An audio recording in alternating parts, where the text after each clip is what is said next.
Well, the sun's out and we got some gusty winds today. It's September 30th and we're going to cut some hay.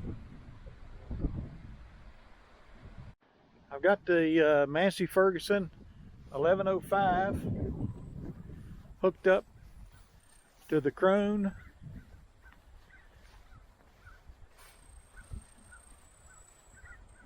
2801cv.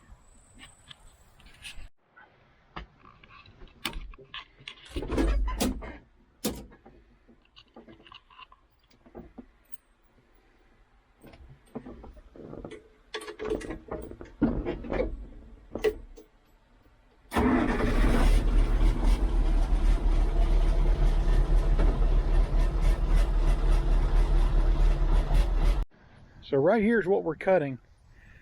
Second cut hay. There's my boot. You can see probably going to have a pretty good yield out of this field. Maybe might be thinner down in there, but I'm not real sure till I get into it. But I'm pleased with the regrowth. We use no fertilizer on this thing. The only money we got in this field for the second cut is herbicide, and foxtail is going to be minimal, if any. Horse nettle, Carolina horse nettle, is going to be minimal, if any. It's going to be some great hay. The biggest gripe I got against this hay, and I got to walk out here to show you, and I think it's going to be minimal when I get out here in it. I mean, this is unbelievable. It's almost, for a lot of people, this is first cut. But we have a grass that comes in. Some people call it purple top. I don't know if you can see that. But we got a little bit of that sporadic throughout this field. And but we'll see how it mixes in with the whole of the hay that we're going to cut. It may be that it's insignificant, but we'll see.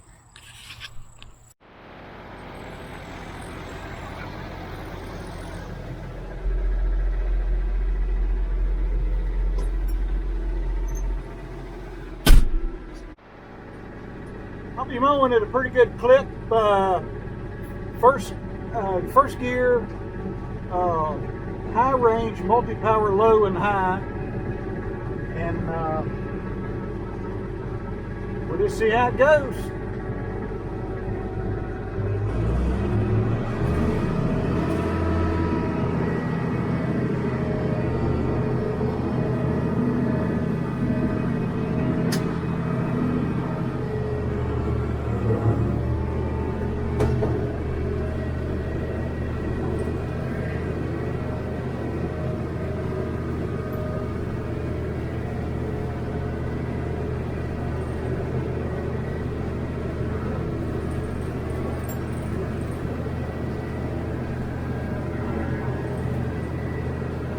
Looks like it's cutting pretty good.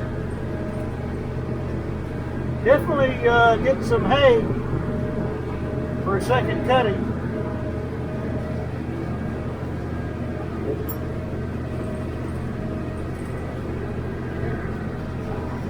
Even though it's cool, I'm running the AC a little bit, but I got to dial it back.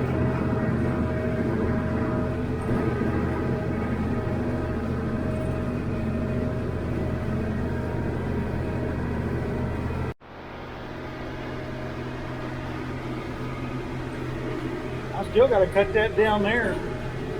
Looks like there's some foxtail in it. That'll be cow and goat hay for sure. This is looking more and more like top dollar horse hay. I wasn't sure. I haven't really been out here scouting this field.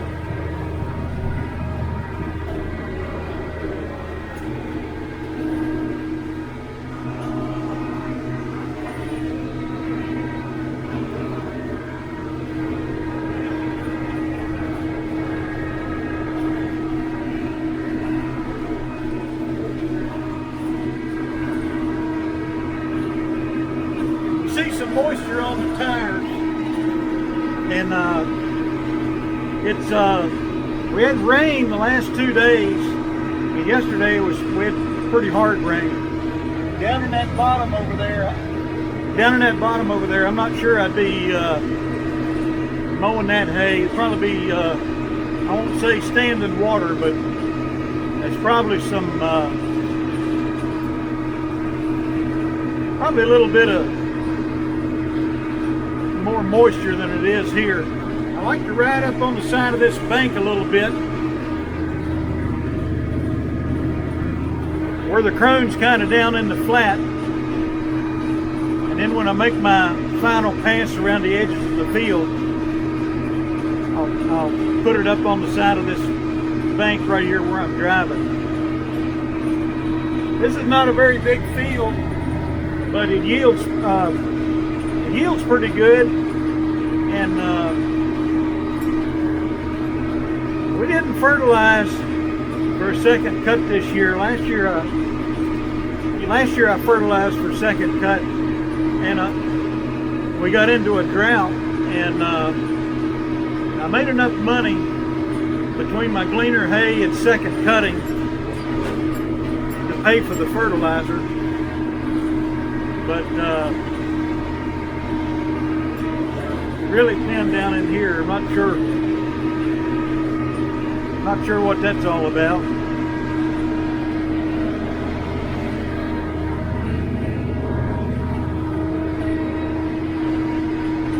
But I get over here a little bit, and it starts getting pretty thick again.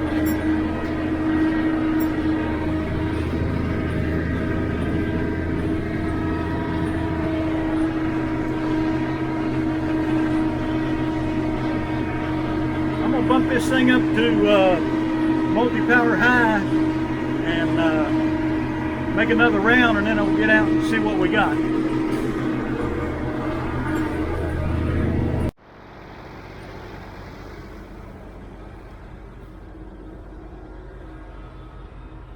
And here's what we're cutting.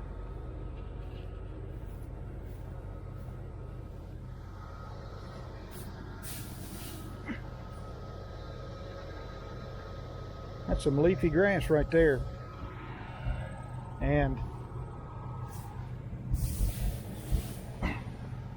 Krone's getting a clean cut.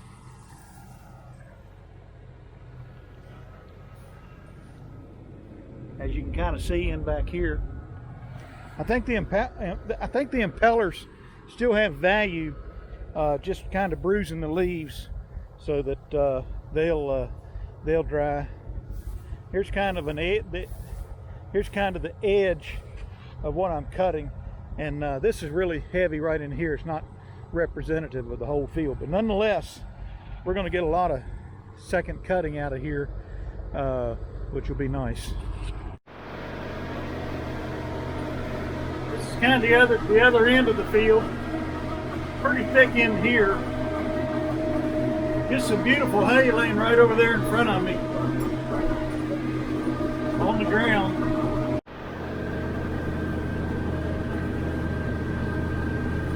You can definitely see there's some growth there, the way it comes up against the hood.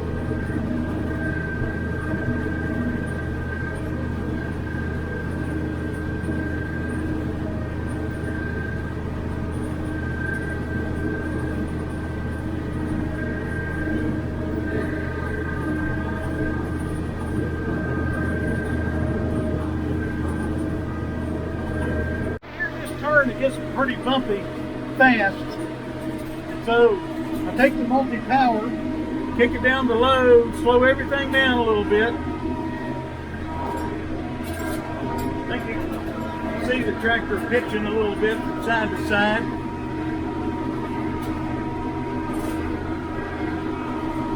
It's also a little bumpy right up here in this corner.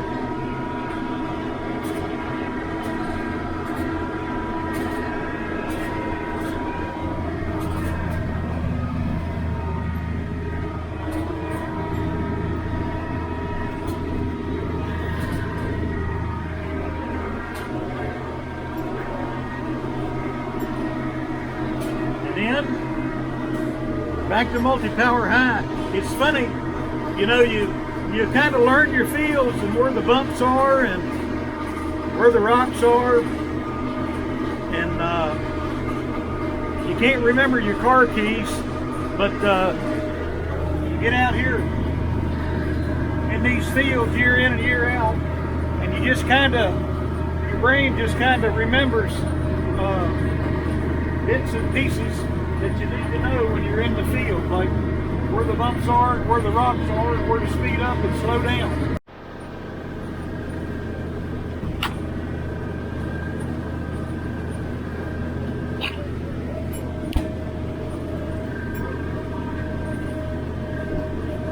The hay on the bottom, the ground on the bottom has got a little bit of dampness to it. I'm seeing it on my front tires. But you know, when you got a tractor that weighs close to 15,000 pounds, it's going to squish the ground like a sponge.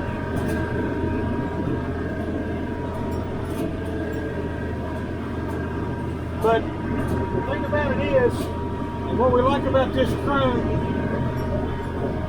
I'm not sure I could cut this hay with my Heston sickle mower conditioner, or a straight up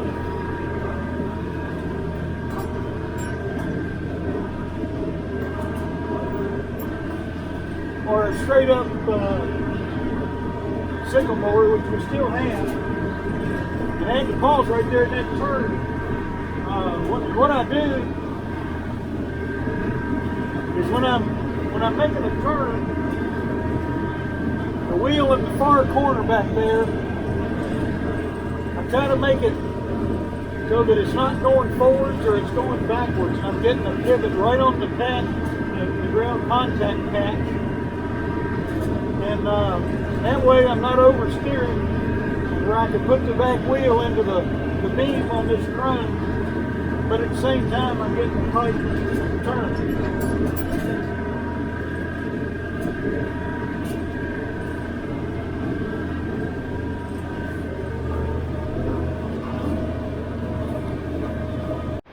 Give a shout out to a couple of YouTube channels, and the first one that comes to mind is a fella out,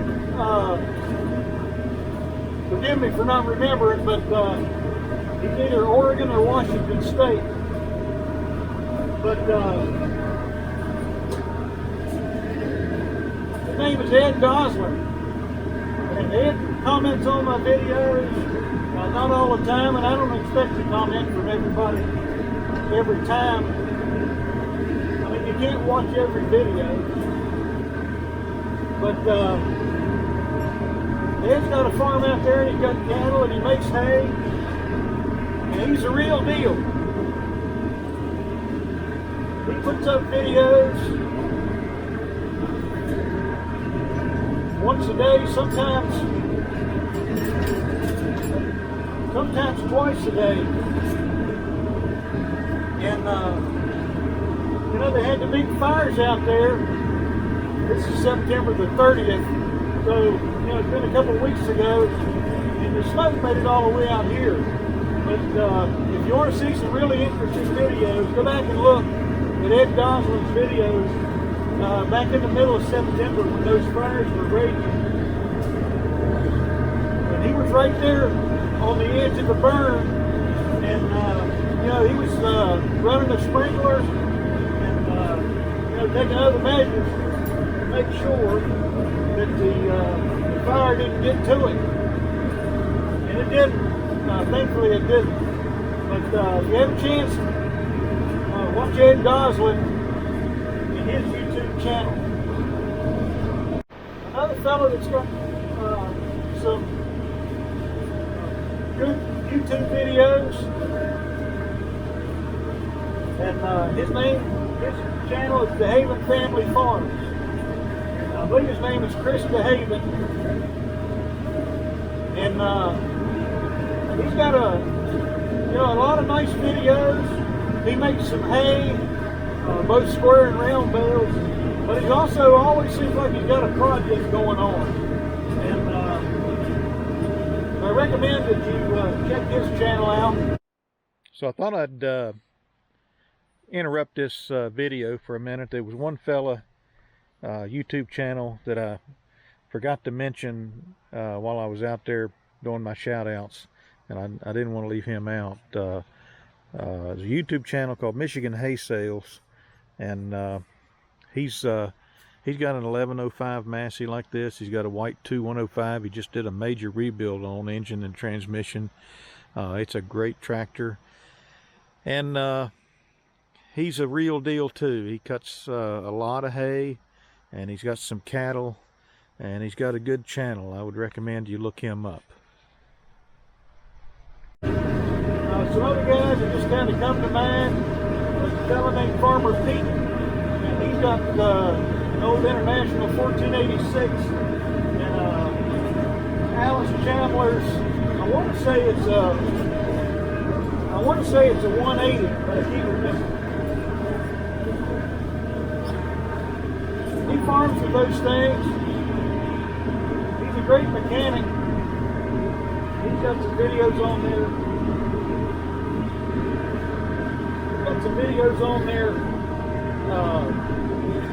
Making some repairs.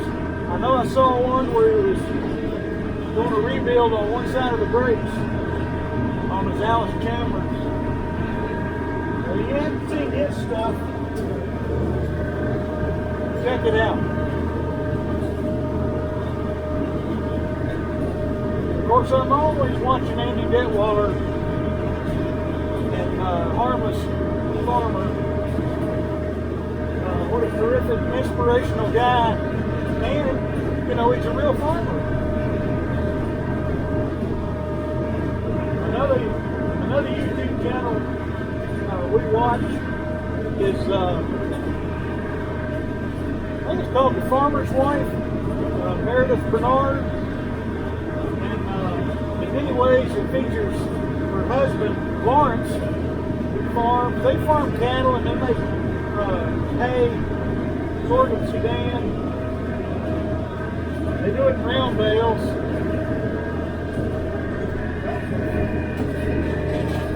You know, we're here in Virginia, and they're down in North Carolina just across the line. They're not too far away.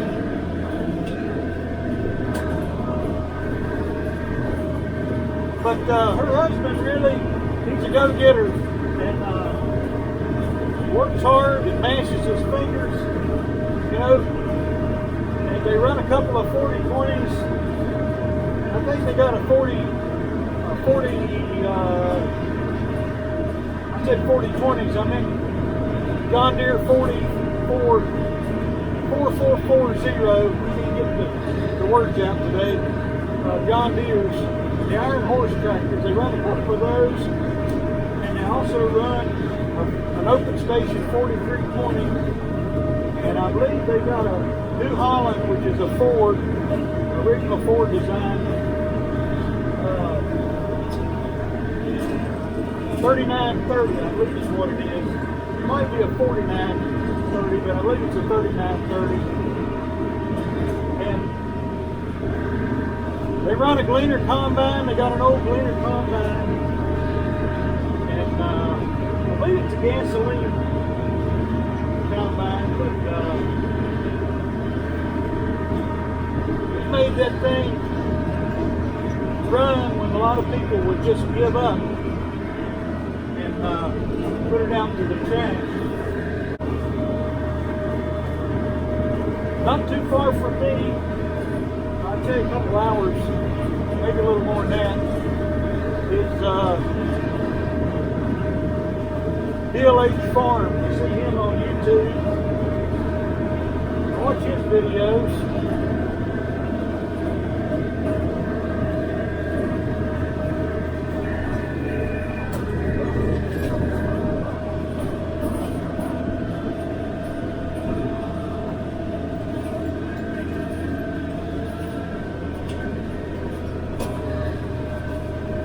He makes a lot of hay.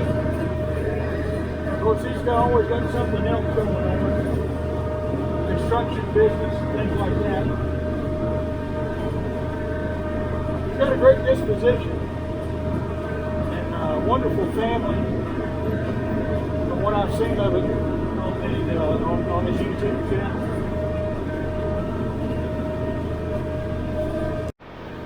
There's a few more channels that come to mind.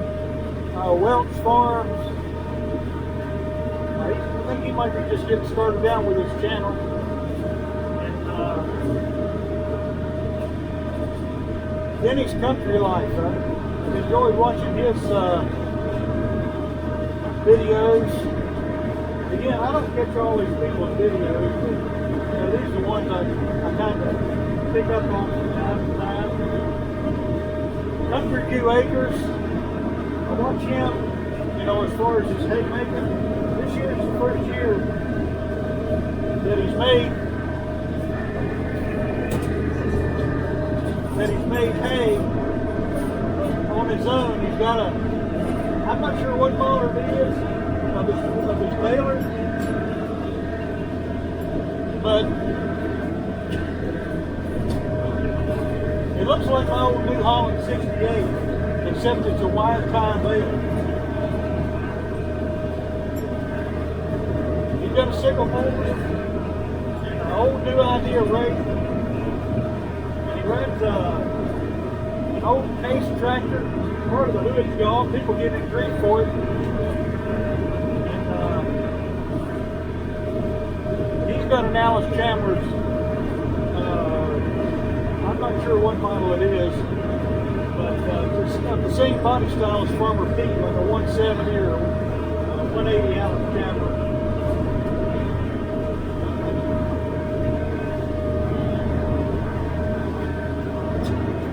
I'm probably missing somebody. I might do another video and shout out a few people. Definitely appreciate the views on this channel.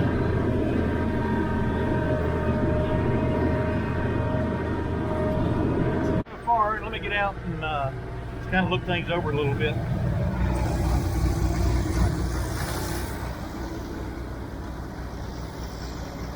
I think we're going to get a few bales out of this field. Looking pretty good. Just a few more passes and then we'll be done. And I'm not cutting everything. I got some hay up there to cut, and I got that bottom down there to cut. But I want to try to get this dry and get it baled, and then we'll go after that and that next week.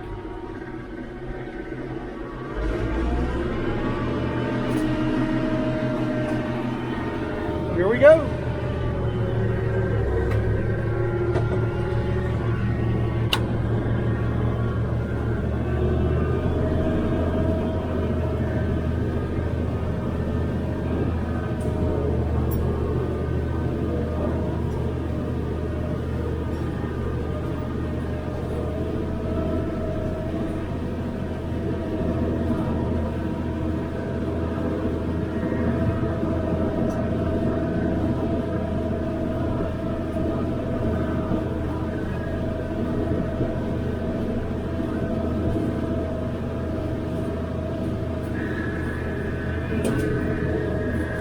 Knock on wood, the Massey's doing great.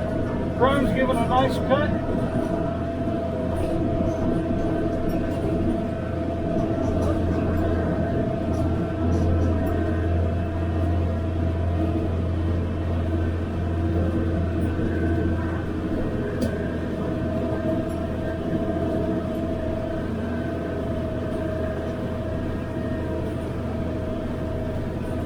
Speaking of Ed Goslin, busted me a couple times on my channel. He says I need to pull the mower conditioner in a little closer to the tractor so I'm not running over the windrows, which I agree 100%. And there's an adjustment out there on the pin up here.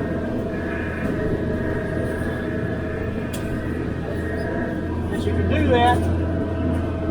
And it's on my round to it list for this winter.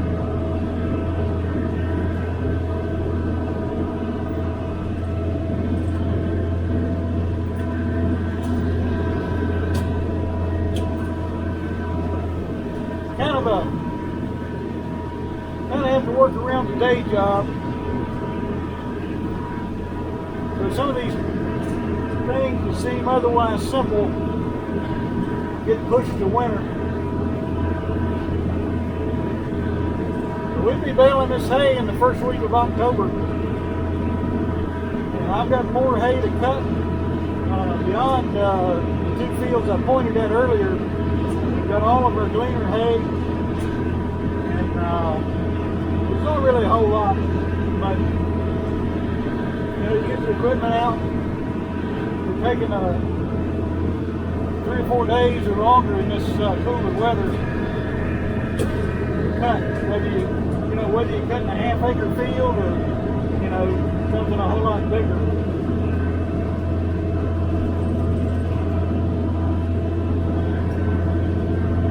Make a couple more passes and we'll be done.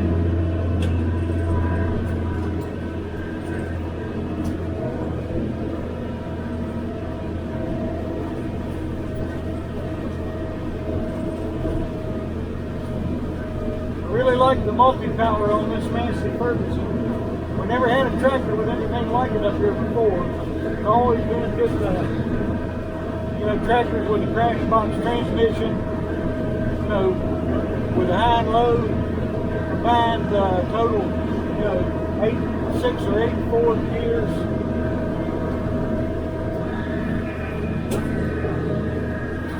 You know, 2 reverse gears.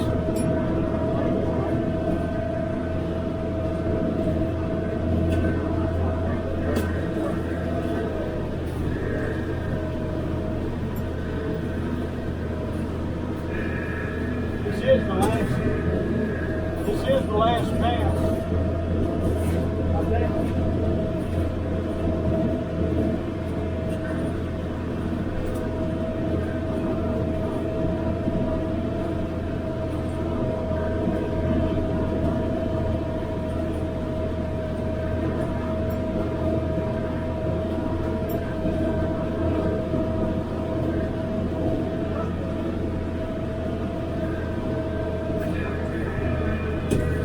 So let me mow around the perimeter of the field and I'll come back. Little field cut, and I'm going to drive back here to the corner of the field and stop and get out, and I'll give you a couple of views from standing on the ground. This hay, I mean, it's starting to dry on top with the sun, but obviously it's gonna need some help. But like I say, what I plan on doing here is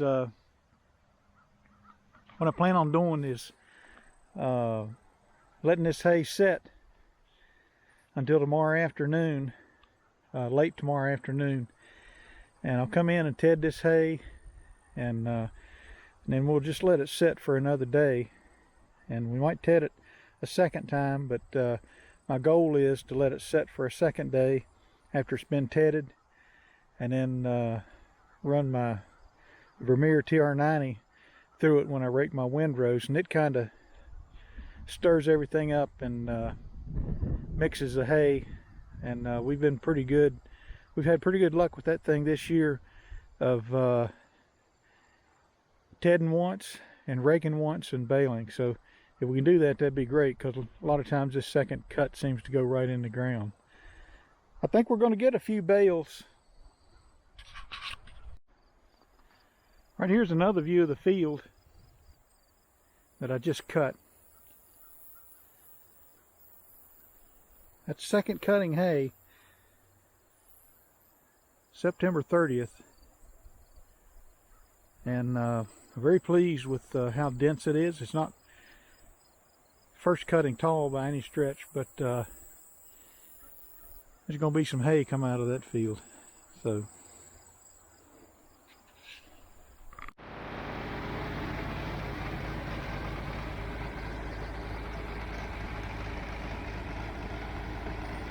there's the 1105 Massey Krone 2801. Hope you enjoyed this video, and subscribe. Feel free to comment. Hit the like button. We'll talk to you later.